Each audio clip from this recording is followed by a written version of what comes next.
Hello everybody, welcome back to my channel. So last video में हम लोगों ने सोर्सेस ऑफ कॉर्पोरेट फाइनेंस शुरू किया था, जिसमें मैंने अपना इंट्रोडक्शन भी दिया था और हम लोगों ने प्राइमरी जो सोर्सेस है, ओन कैपिटल के जो सोर्सेस है कॉर्पोरेट फाइनेंस के, वो सारे देखे थे। That was your equity share, preference shares and retained earning. ठीक है। तो इस लेक्चर में बहुत ज्यादा टाइम वेस्ट ना करते हुए हम लोग दूसरे पार्ट पर आते हैं, that is your sources of borrowed capital. Borrowed का मतलब क्या होता है? उधार लेना। ठीक है। क्योंकि आपका जो कॉर्पोरेट होता है, आपकी जो जॉइंट स्टॉक कंपनी होती है, ये बहुत बड़े लेवल पर काम करती है। ठीक है। तो ओन्ड कैपिटल सिर्फ सफिशिएंट नहीं होते हैं आपके जॉइंट स्टॉक कंपनी के सारे जो नीड्स रहते हैं उसको फुलफिल करने के लिए। Own capitals are not sufficient. तो कंपनी क्या करती है? बोरो करती है, यानी कंपनी उधार पे पैसे लाती है। ठीक है। जितनी भी ट्रेडिंग कंपनीज होती हैं उन सबको पैसे बोरो करने पड़ते हैं। देन जो पावर होती है पैसे बोरो करने की, that is exercise by board of directors. ठीक है। यानी कौन से सोर्स से पैसा बोरो करना है, कितना पैसा बोरो करना है, रेट ऑफ इंटरेस्ट क्या होगा, ये जो सारे डिसीजंस रहते हैं ये किसके हाथ में रहते हैं? बोर्ड ऑफ डायरेक्टर्स के हाथ में रहते हैं। देन पॉइंट नंबर 4, कि कोई भी जो प्राइवेट कंपनी है, कि अब पॉइंट नंबर 4 में बताया गया है कि कंपनी का पैसा बोरो करेगी। ठीक है। तो कोई भी अगर प्राइवेट कंपनी है तो वो राइट आफ्टर द इनकॉर्पोरेशन, जैसे आपकी कंपनी बन के तैयार हो जाती है, इमीडिएटली आप क्या कर सकते हो? अपनी बोरोइंग पावर को एक्सरसाइज करके मार्केट से पैसे बोरो कर सकते हो। ठीक है। लेकिन अगर आपकी कंपनी पब्लिक कंपनी है तो आप क्या करोगे? फिर आप सर्टिफिकेट ऑफ कमेंसमेंट का वेट करोगे। ठीक है। सर्टिफिकेट ऑफ कमेंसमेंट का मतलब होता है कि एक सर्टिफिकेट रहता है जो आपको गवर्नमेंट अथॉरिटी से मिलता है। वो सर्टिफिकेट आने के बाद आप अपनी बिजनेस एक्टिविटी शुरू कर सकते हो। तो अगर आपकी कंपनी पब्लिक कंपनी है तो आपको वेट करना पड़ेगा till this certificate of commencement. एक बार आपका सर्टिफिकेट ऑफ कमेंसमेंट आ जाता है, उसके बाद आप क्या कर सकते हो? अपना बिजनेस शुरू कर सकते हो। ठीक है। देन कैपिटल जो आप बोरो करोगे, आप जो उधार पे पैसा लाओगे, वो शॉर्ट टर्म के लिए हो सकता है, मीडियम टर्म के लिए भी हो सकता है, इवन लॉन्ग टर्म के लिए भी हो सकता है। ठीक है। बहुत सारे अलग अलग सोर्सेस से आप पैसे बोरो कर सकते हो, जैसे डिबेंचर इशू कर सकते हो, डिपॉजिट से, बॉन्ड से, या कमर्शियल बैंक या किसी फाइनेंशियल इंस्टीट्यूशन से आप लोन ले सकते हो। ठीक है। अब आप जिनसे भी पैसा उधार पे लाओगे ये आपको फ्री में तो पैसे देंगे नहीं, तो बदले में ये लोग आपसे क्या लेते हैं? इंटरेस्ट। ठीक है। और इंटरेस्ट का जो अमाउंट रहता है वो हमेशा फिक्स रेट का रहता है। जिस टाइम पे आप पैसा बोरो कर रहे हो उसी टाइम पे आप अपने क्रेडिटर्स को बता दोगे कि आप कितना इंटरेस्ट का पेमेंट करने वाले हो। ठीक है। देन पहला जो आपका सोर्स होता है बोरोड कैपिटल का, दैट इज अ डिबेंचर। किसी भी कंपनी को अगर लॉन्ग टर्म या मीडियम टर्म फाइनेंशियल नीड्स को फुलफिल करने के लिए पैसों की जरूरत होती है और वो पैसे बोरो करना चाहती है तो वो डिबेंचर्स ला करके पैसे बोरो कर सकती है। ठीक है। देन ये जो टर्म होता है डिबेंचर, ये डिराइव हुआ है एक लैटिन टर्म से। लैटिन वर्ड जो था दैट वाज डिबेर, और डिबेर का मतलब होता है टू ओ। ठीक है। आप कंपनी को उधार पे पैसा दे रहे हो एंड कंपनी ओ कर रही है आपको पैसा, कि कंपनी एक सर्टेन पीरियड ऑफ टाइम के बाद आपको आपका पैसा क्या कर देगी? रिटर्न कर देगी। ठीक है।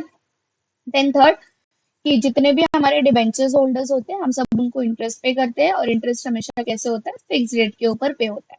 देन डिबेंचर होल्डर्स कौन होते हैं? तो वो क्रेडिटर्स होते हैं, क्योंकि हम उनसे पैसे उधार पे ले रहे हैं, हम उनसे बोरो कर रहे हैं।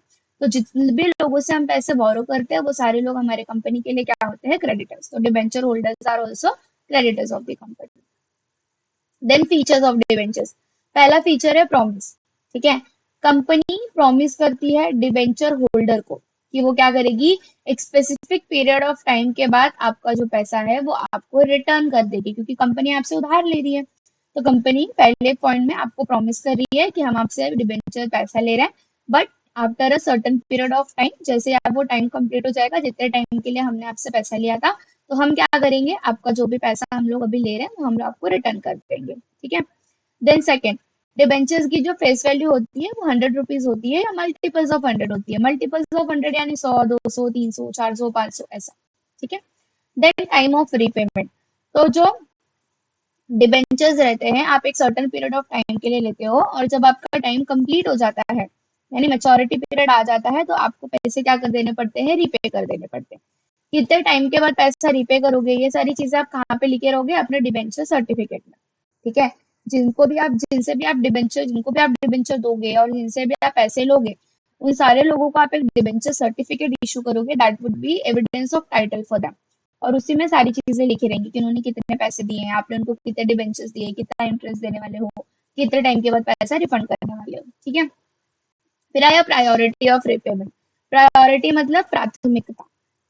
ठीक है, कि जब आपको इंटरेस्ट पे करने की बारी आएगी तो पहले किसको दोगे, डिबेंचर होल्डर को, बाद में किसको दोगे, शेयर होल्डर्स को। ठीक है, अपन ने लास्ट लेक्चर में पढ़ा था कि आप पहले इक्विटी प्रेफरेंस शेयर होल्डर्स को पैसे देते हो और आप बाद में किसको देते हो, डिबेंचर होल्डर्स को, सॉरी, पहले प्रेफरेंस शेयर होल्डर्स को पैसा देते हो और बाद में आप इक्विटी शेयर होल्डर्स को पैसे देते हो।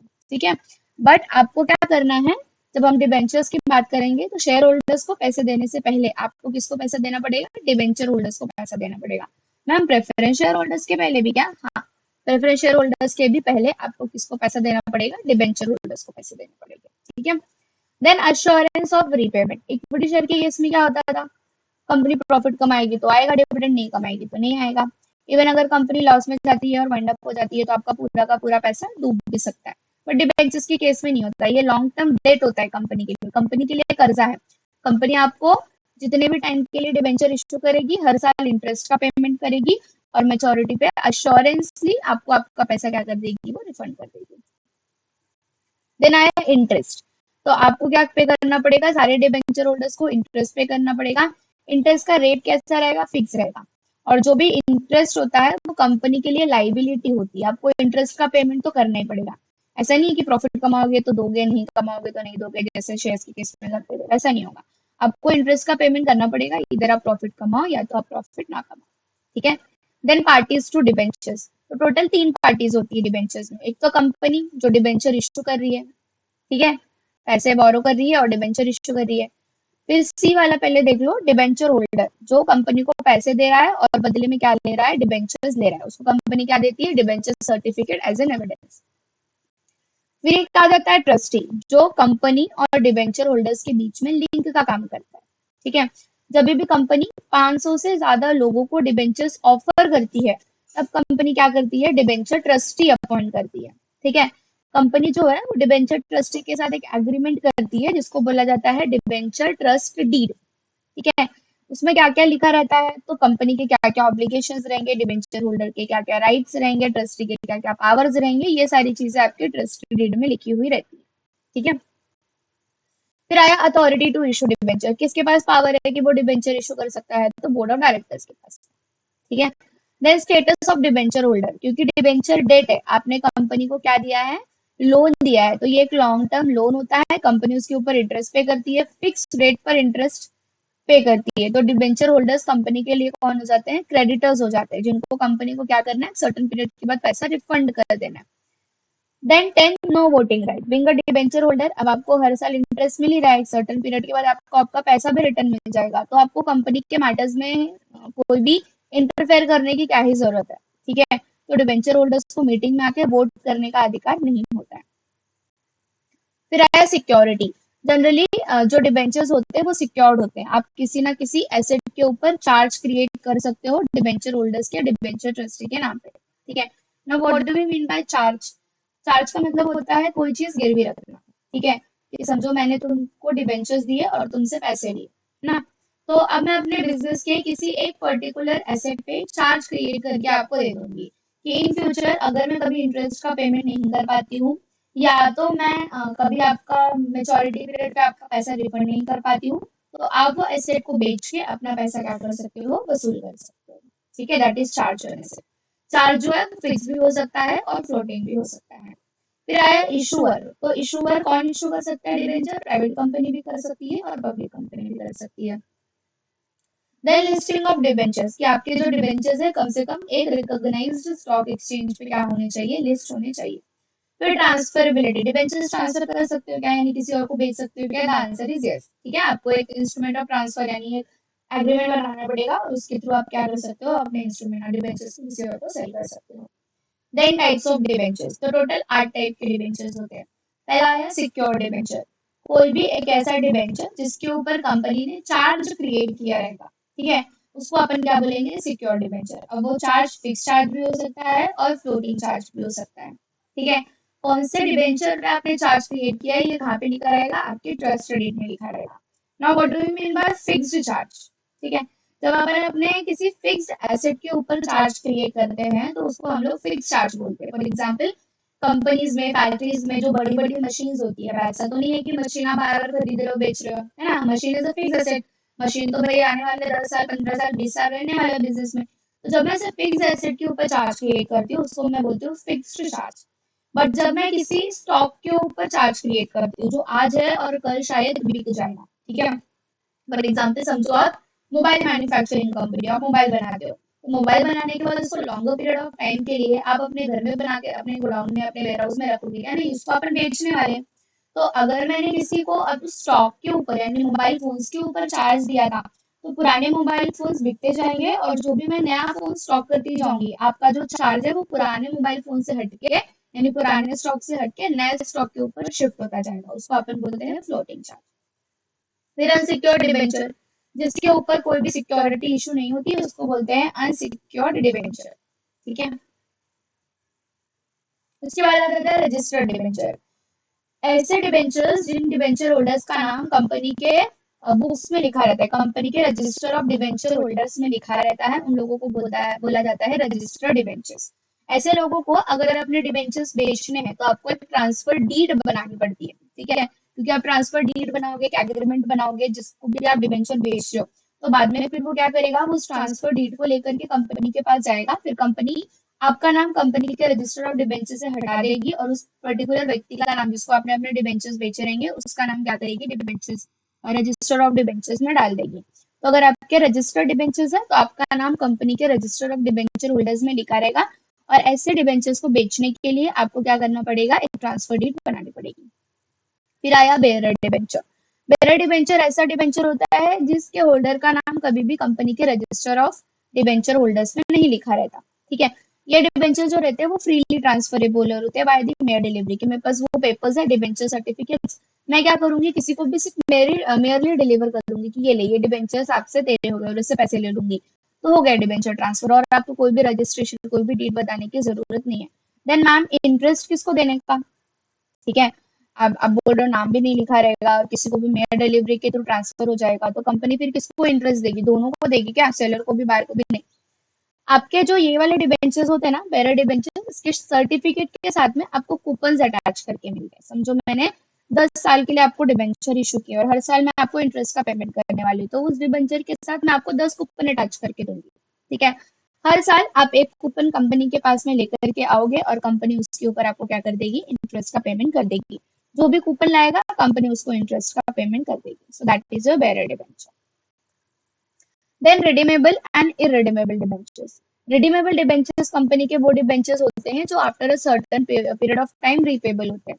कंपनी अभी आपसे पैसे ले रही है, आपको डिबेंचर्स दे रही है, समझो 10 साल के लिए, तो 10 साल तक कंपनी आपको इंटरेस्ट का पेमेंट करती रहेगी, और 10 साल के बाद जब आपका मेच्योरिटी पीरियड आ जाएगा तो कंपनी आपका पूरा का पूरा जो पैसा रहेगा वो क्या कर देगी, रीपे कर देगी, ठीक है।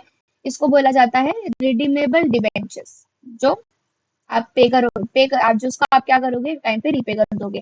फिर आते हैं आपकी इररिडीमेबल डिबेंचर्स। इररिडीमेबल डिबेंचर्स जो रहते हैं वो during the life time of the company payable नहीं होते हैं, ठीक है। जब तक कंपनी वाइंड अप नहीं हो जाती, लिक्विडेट नहीं हो जाती, तब तक आपको उनका पैसा रीपे करने की जरूरत नहीं है, सिर्फ आप उनको इंटरेस्ट का पेमेंट करते रहो। बट इंडिया के अंदर आप इररिडीमेबल डिबेंचर्स इशू नहीं कर सकते हो। देन आया convertible debenture, non convertible debenture, कि जिन भी डिबेंचर्स को आप बाद में कन्वर्ट कर सकते हो इन द इक्विटी शेयर, उनको बोला जाता है कन्वर्टेबल डिबेंचर।